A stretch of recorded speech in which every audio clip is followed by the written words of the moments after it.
Assalamualaikum warahmatullahi wabarakatuh. Diucapkan kepada Dr. Muhammad Firdaus bin Abdullah. Pada hari ini kumpulan kami akan membentangkan tajuk bagi kursus HFF 225 Falsafah dan Isu Semasa.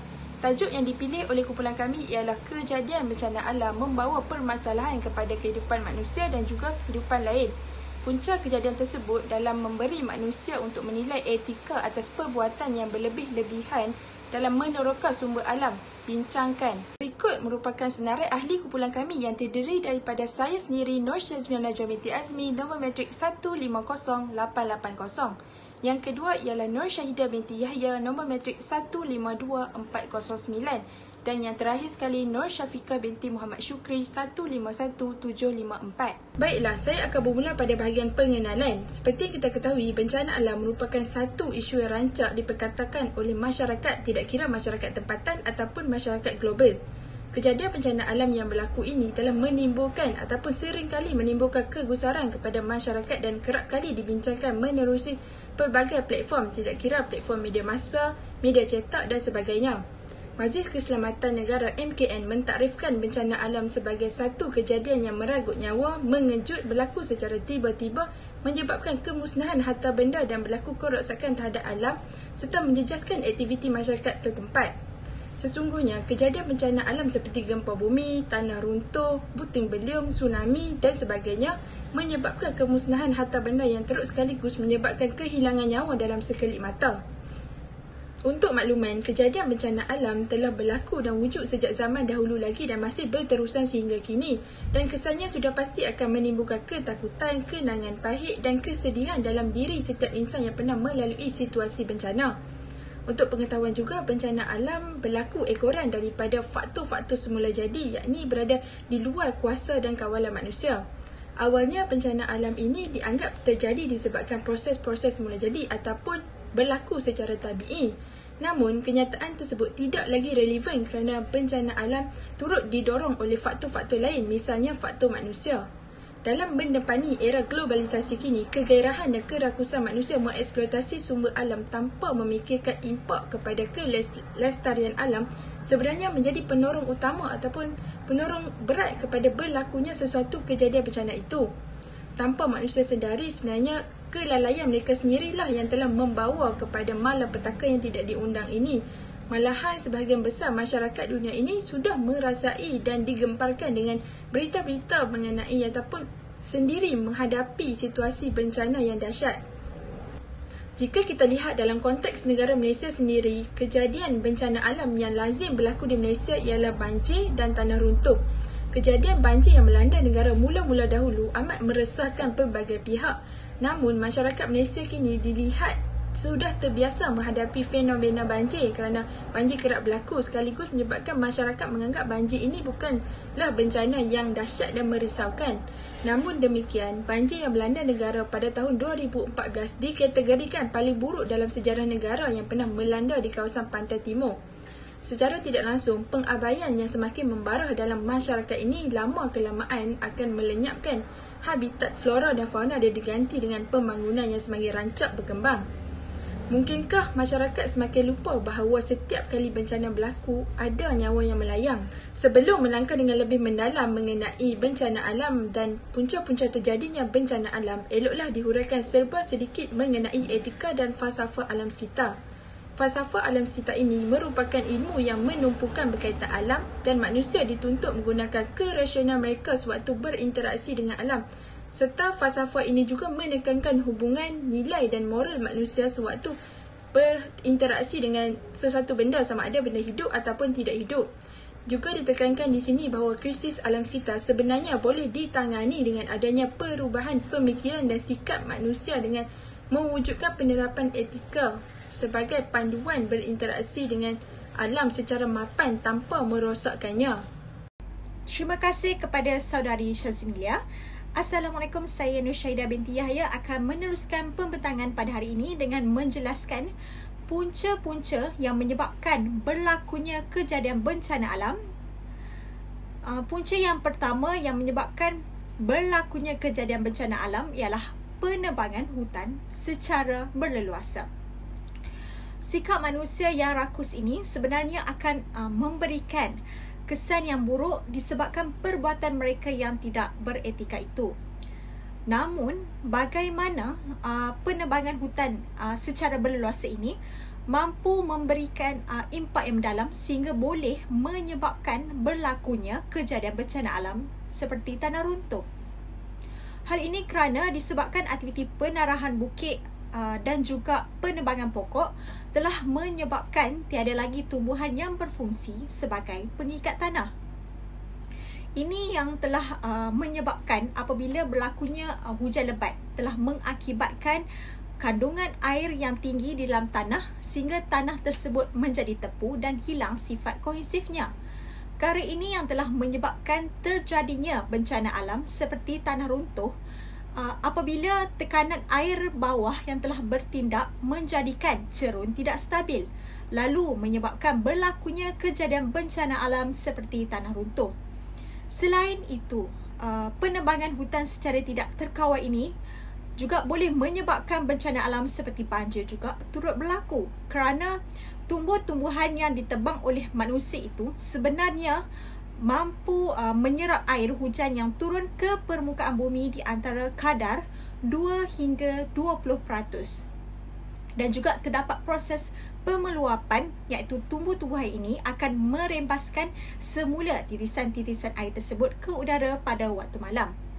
Bencana alam seperti banjir ini berlaku apabila ketiadaan hutan sehingga menyebabkan air hujan turun tanpa dapat diserap oleh tanah serta kurangnya kawasan tadahan air.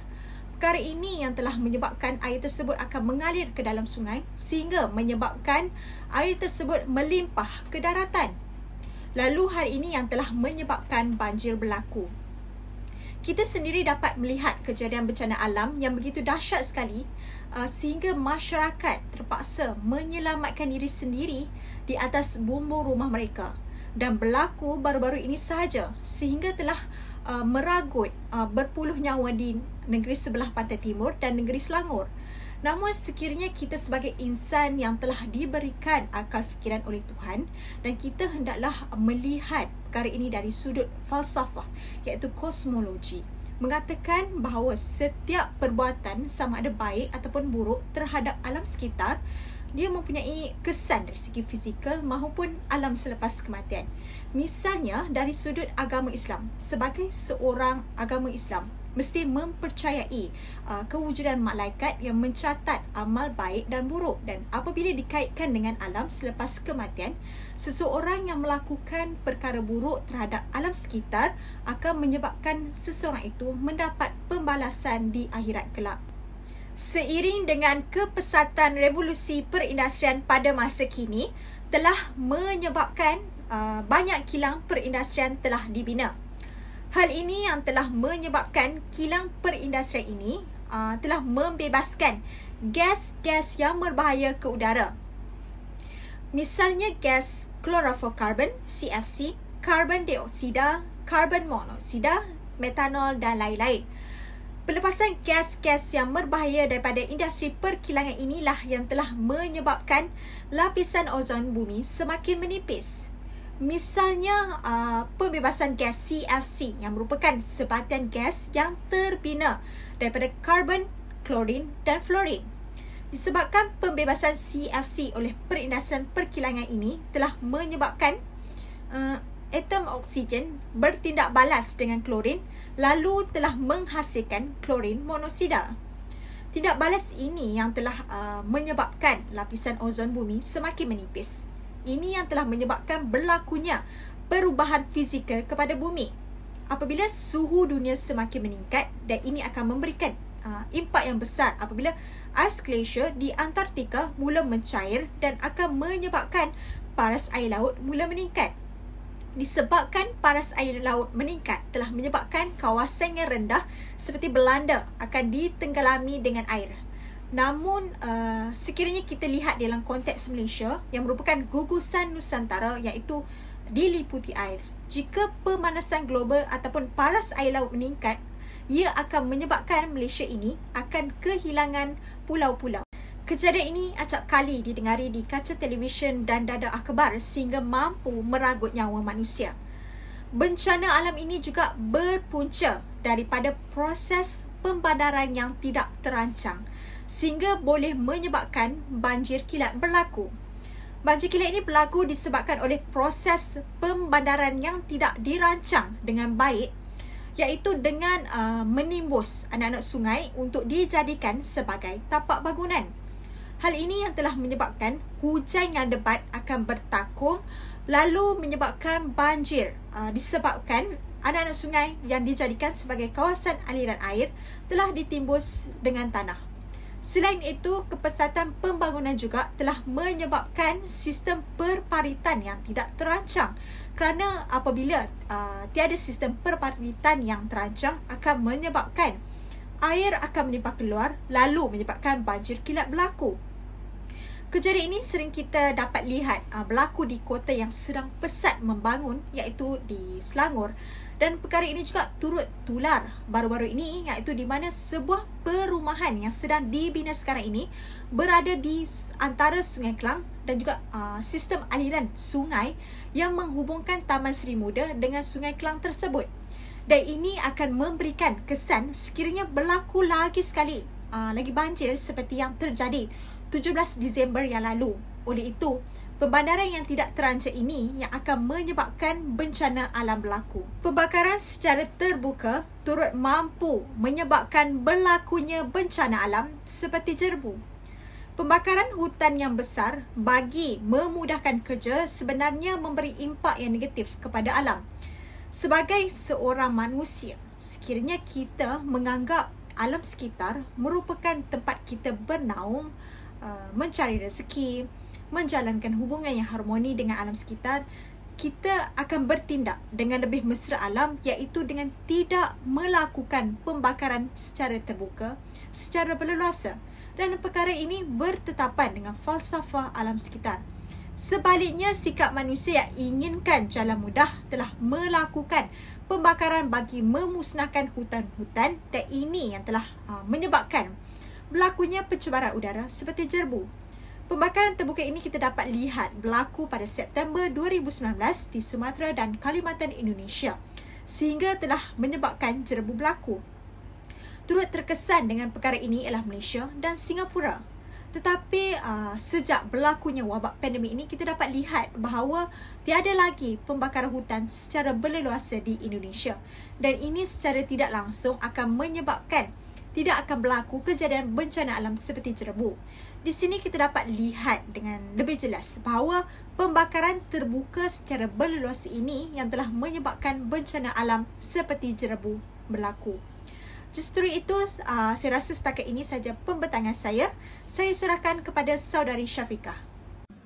Terima kasih kepada saudari Syahidah atas pembentangan itu tadi. Saya Nur Syafiqah binti Muhammad Syukri bernombor matrik 151754 akan menyambung pembentangan yang seterusnya, iaitu berkenaan kesan bencana kepada manusia.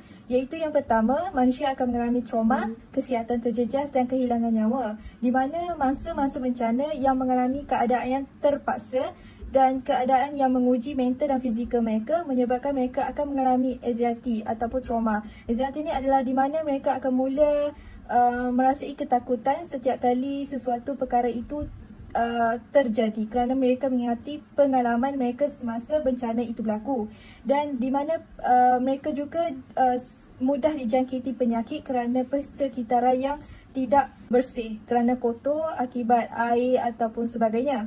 Dan contoh bencana banjir, mangsa-mangsa banjir sering mengalami penyakit seperti bawaan air, iaitu taun, selsema, batuk dan sebagainya, ataupun gatal kulit. Dan bencana-bencana lain seperti bencana tanah runtuh terjadi kerana pembangunan yang berlebihan di kawasan yang tidak diluluskan oleh Jabatan Pembangunan Hartanah. Dan ini akan menyebabkan sesuatu perkara bencana akan berlaku dan mungkin akan meragut nyawa manusia yang tinggal di kawasan tersebut. Contohnya, 5 daerah di Selangor telah dilanda banjir besar pada 2021. Dan contoh yang kedua adalah tragedi Highland Tower, iaitu di mana terdapat 48 nyawa yang terkorban, dan di mana di antara 3 blok kondominium yang dibina dalam satu tempat itu, dan pembinaan tembok penahan yang tidak sempurna menyebabkan satu kondominium itu runtuh. maka berlakulah kejadian kehilangan nyawa. Kesan bencana kepada manusia yang kedua adalah kerugian harta benda, di mana penduduk ataupun mangsa-mangsa bencana yang mempunyai aset-aset seperti tanah, rumah, kenderaan dan sebagainya akan terjejas, di mana mangsa-mangsa bencana ini akan kehilangan tempat tinggal, tempat kerja dan aset-aset yang dimiliki akibat bencana seperti banjir, tanah runtuh dan sebagainya. Manakala bukan hanya penduduk atau masyarakat sahaja yang terjejas, namun kerajaan juga akan mengalami kerugian dari segi kemusnahan infrastruktur dan terpaksa mengeluarkan kos untuk membaik pulih infrastruktur dan sebagainya demi menjaga hak kebajikan rakyat mereka. Manakala kesan bencana kepada manusia yang ketiga adalah kekurangan bekalan sumber makanan, di mana bekalan sumber makanan manusia di Malaysia adalah sumber daripada pertanian dan peternakan dan sebagainya. Apabila bencana berlaku, sumber pertanian dan peternakan dan sebagainya musnah, maka bekalan sumber makanan tersebut akan turut terjejas. Malah sumber alam semula jadi juga akan musnah. Ini akan menyebabkan bekalan sumber makanan di sesuatu tempat itu akan terjejas. Keadaan tidak mampu untuk membawa masuk makanan daripada luar kawasan akan juga terjejas kerana keadaan jalan raya dan sebagainya. Dan yang seterusnya, kesan bencana kepada alam sekitar. Pertama adalah kemusnahan habitat flora dan fauna. Apabila penerokan itu dijalankan secara rakus dan tamak oleh manusia untuk mengaut keuntungan bagi mereka, ekosistem mula tidak seimbang, seperti kejadian bencana tanah runtuh, di mana bukit itu diterokai oleh manusia untuk perlombongan batuan atau pasir. Maka ekosistem tersebut tidak seimbang, seperti ketiadaan pokok dan digali terlebih-lebihan, menyebabkan apabila turunnya hujan akan berlakunya aliran air dan tanah akan runtuh. Dan kepupusan juga akan terjadi apabila habitat mereka mula dimusnahkan, seperti kepupusan harimau kumbang, gajah, tapir dan sebagainya. Menurut satu badan NGO iaitu the IUCN Red List of Threatened Species menyatakan bahawa harimau kumbang di Malaysia mula berkurangan atau pupus kerana ekosistem yang tidak seimbang dan habitat mereka sudah terjejas. Kesan bencana kepada alam sekitar yang kedua adalah perubahan landscape, di mana bencana itu berlaku secara semula jadi dan atas tindakan manusia. Namun, kebanyakan bencana yang berlaku akibat tindakan manusia. Dan di mana seperti aktiviti pertanian, perlombongan dan sebagainya, apabila kawasan itu dibersihkan, digali, maka perubahan landscape itu akan terjadi. Dan manusia juga telah mewujudkan tarikan pelancongan seperti mewujudkan resort dan sebagainya di atas bukit, mampu memberikan kesan yang panjang dan mendatangkan kesan yang tidak baik untuk alam sekitar dan kawasan-kawasan tersebut kerana aktiviti manusia yang mahu mengaut keuntungan. Kesan yang ketiga adalah pencemaran alam sekitar. Jenis-jenis pencemaran seperti pencemaran udara, pencemaran air, pencemaran tanah dan sebagainya. Dan semua pencemaran ini berlaku akibat aktiviti manusia seperti aktiviti perindustrian, pertanian dan sebagainya. Dan pencemaran-pencemaran ini akan mengganggu proses keseimbangan ekosistem, di mana habitat flora dan fauna akan terjejas dan sesuatu bencana akan turut berlaku.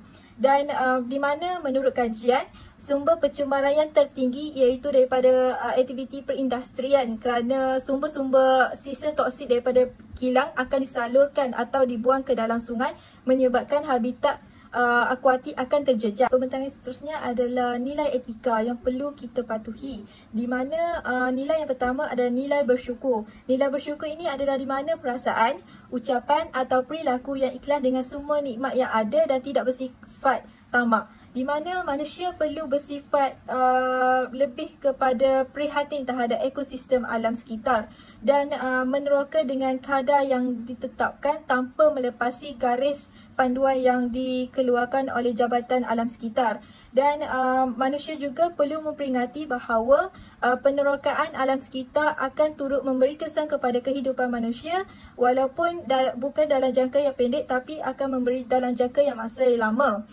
Dan manusia perlu sentiasa bersyukur juga dengan nikmat yang sentiasa ada seperti bekalan makanan, hasil daripada pertanian dan perikanan yang sentiasa kopi. Nilai etika yang kedua adalah nilai prihatin. Prihatin ini adalah peka terhadap keadaan sekeliling dan sentiasa mengambil berat akan keseimbangan alam, di mana keseimbangan alam ini akan menentukan kehidupan manusia dan generasi akan datang. Seperti ketidakpupusan flora dan fauna akan memberi peluang kepada generasi akan datang untuk mengenali flora dan fauna yang masih kekal pada masa kini. Dan manusia juga perlu prihatin terhadap kelestarian alam sekitar dengan menyertai sesuatu kempen alam sekitar. Manusia juga perlu prihatin terhadap kebersihan dan juga pencemaran yang berlaku di kawasan sekitar. Nilai yang ketiga adalah nilai kasih sayang. Nilai kasih sayang merupakan perasaan cinta, kasih dan sayang yang mendalam, lahir daripada hati yang ikhlas, di mana manusia yang mempunyai cinta terhadap alam sekitar tidak sesekali akan memusnahkan alam sekitar yang merupakan tempat tinggal mereka. Seperti kalau mereka cinta dan sayang terhadap ekosistem mereka, mereka tidak akan melakukan pembakaran terbuka, dan pembakaran terbuka ini akan menyebabkan pencemaran udara yang akan memberi kesan kepada manusia juga. Manusia akan mulai bersopan santun dengan alam sekitar yang merupakan kehidupan mereka. Nilai yang terakhir adalah nilai rasional. Nilai ini merupakan di mana manusia boleh berfikir dengan bukti yang nyata serta mampu memberikan keputusan atau tindakan yang cepat dan tepat berlandaskan ilmu nakli dan akli, di mana sesuatu tindakan itu manusia dapat berfikir bahawa perkara itu merupakan perkara baik ataupun perkara yang tidak baik kepada alam sekitar dan juga kehidupan manusia. Itu sahaja daripada pembentangan saya serahkan kepada saudari Syazmili. Terima kasih diucapkan kepada rakan pembentang. Baiklah, saya akan menyambung pada bahagian kesimpulan. Secara rumusnya, kejadian bencana alam sememangnya merupakan kejadian yang berada di luar jangkaan dan dipercayai membawa bersama kemusnahan yang dahsyat. Sesungguhnya, kejadian bencana alam merupakan salah satu bentuk ancaman kepada pembangunan sesebuah negara kerana bencana berlaku tanpa mengira masa, tempat, situasi dan dipercayai sukar dielak. Ditambah lagi dengan sikap masyarakat yang sambil lewa menyebabkan masalah berkaitan pemeliharaan dan pemeliharaan alam sekitar semakin rumit, di mana krisis berkaitan alam sekitar akan wujud dan terus berlaku selagi mana manusia itu ada. Oleh itu, pentingnya nilai etika dan tingkah laku masyarakat agar generasi masa hadapan dapat menikmati keindahan sumber alam sebagaimana dinikmati oleh generasi masa kini. Penerapan etika berlandaskan prinsip-prinsip yang baik perlu dalam diri setiap masyarakat agar bersama-sama menjaga kelestarian kehidupan di bumi. Selain itu juga, selain penting kesedaran penjagaan alam sekitar, penting juga kesiapsiagaan menghadapi bencana yang mendatang, misalnya melalui langkah-langkah konkret bagi mengurangkan risiko ataupun impak bencana. Tidak dilupakan, sebagai rakyat Malaysia, kita seharusnya bersyukur kerana negara kita tidak pernah mengalami situasi bencana alam yang dahsyat seperti gempa bumi, letusan gunung berapi dan puting beliung sebagaimana yang kerap berlaku di negara-negara jiran seperti Jepun dan Filipina. Akhir daripada saya, kejadian banjir sememangnya tidak dapat dielakkan, namun kita masih berpeluang untuk mengurangkan impak risiko dan bencana ini melalui pengurusan sistem bencana yang berkesan. Setakat ini sahaja daripada saya dan kumpulan kami. Sekian, terima kasih.